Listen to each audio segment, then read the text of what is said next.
Hello everyone. आज हम अज्ञे जी की अगली कविता नाच के अवतरणों की व्याख्या करने जा रहे हैं।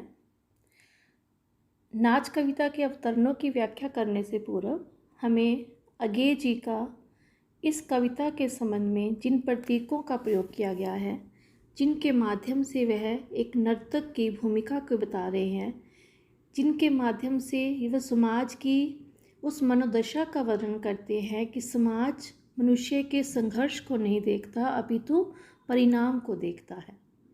तो नाच अज्ञे जी की एक सुप्रसिद्ध कविता है जिसमें कवि ने रूपकों का वर्णन किया है। इसमें नट अपनी आजीविका के लिए रस्सी पर चढ़कर चलता है, परंतु दर्शकों के लिए तो वो मात्र एक मनोरंजन का खेल होता है।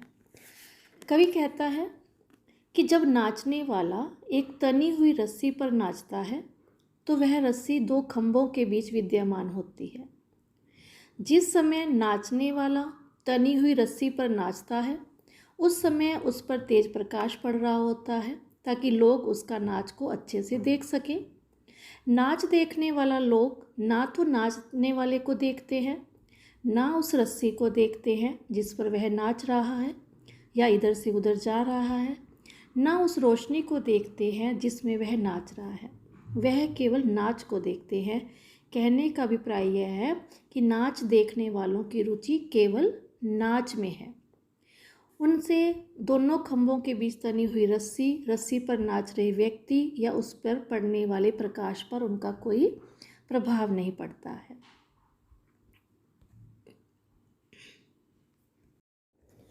अज्ञे जी आगे कहते हैं कि इसके विपरीत नाचने वाले की मनोदशा कुछ अलग प्रकार की होती है। वास्तव में वह व्यक्ति रस्सी पर नाचता नहीं है, बल्कि एक खंभे से दूसरे खंभे पर दौड़ लगा रहा होता है।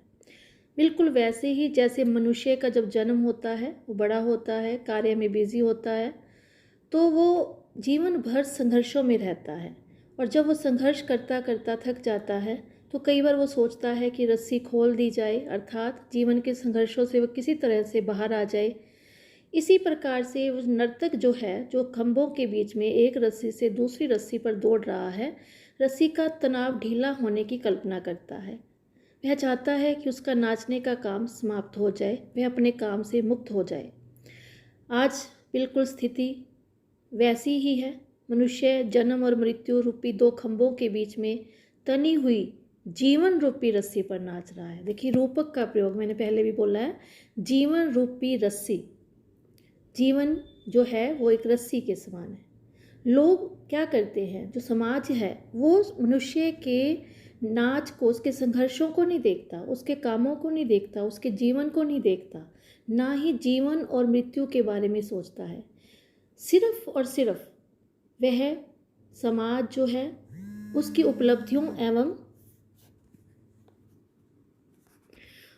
उपलब्धियों और परिणामों की आकर्षित होता। इस प्रकार हम देखते हैं कि अज्ञे जी चाहते हैं कि संसार में प्रत्येक व्यक्ति अपने जीवन यापन के लिए कोई ना कोई कार्य अवश्य करता है। आदमी जीवन से, जन्म से लेकर मृत्यु तक जो भी कार्य करता है वह उसका नाच ही है। यह नाच जन्म और मृत्यु रूपी दो खंभों के बीच बंधी हुई रस्सी पर चलता है।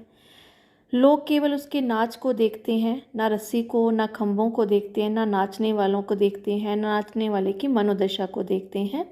तो ये लेकिन जो नाचने वाला है, जो नर्तक है, वह जीवन के तनाव से मुक्ति चाहता है।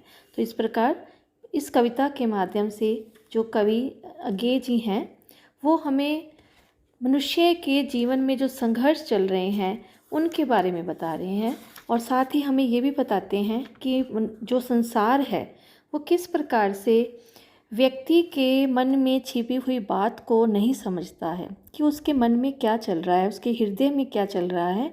लोग क्रियाओं के होने के आधार पर परिणामों की स्वयं कल्पना कर लेते हैं। ये कटु सत्य है। तो इस कविता में रूपक के आधार पर, जो खड़ी बोली के आधार पर अभिधात्मकता का प्रयोग किया गया है, अतुकांत छंद का प्रयोग किया गया है, तो उसमें कवि अपनी बात कहने में अत्यंत सफल हुआ है।